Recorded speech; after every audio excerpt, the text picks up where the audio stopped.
We are at the Public Service Coordinating Bargaining Council, which is the venue where the public sector wage agreement of 2018 was signed.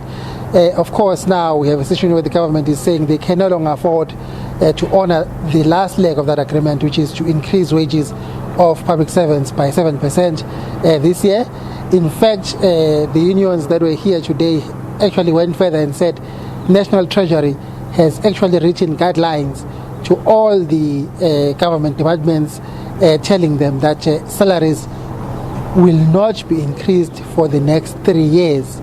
So the unions now are saying they're going to be embarking on a joint program of action. That's the COSATU unions and the FEDUSA unions, which is going to be lunch hour pickets, and of course the work to rule, which is basically refusing to go the extra mile at the workplace. They're saying they're going to be doing this up until the end of next month, November, and then assess whether they should escalate things after that, maybe to mobilize for a full-blown strike or not.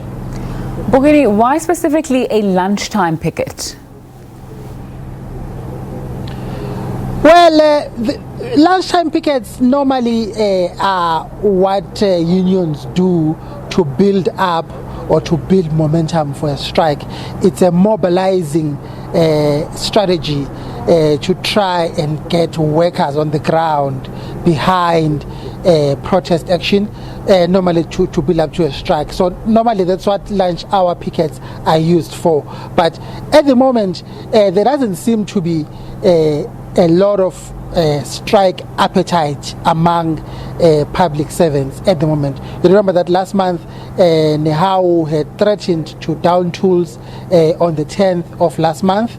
Eventually that did not happen. They failed to pull that off, and even now, even though they are aggrieved that the government is still refusing to honor the 2018 agreement and saying that they won't give increases for the next 3 years, they are not at the point where they can actually call for a full-blown strike. So they have to try and mobilize people until they are satisfied that if they declare a strike, it will be successful. Mbongeni Muthwa giving us an update from Pretoria there. Thanks so much for that. He will follow that story as he does cover the labor issues for us here at SABC News.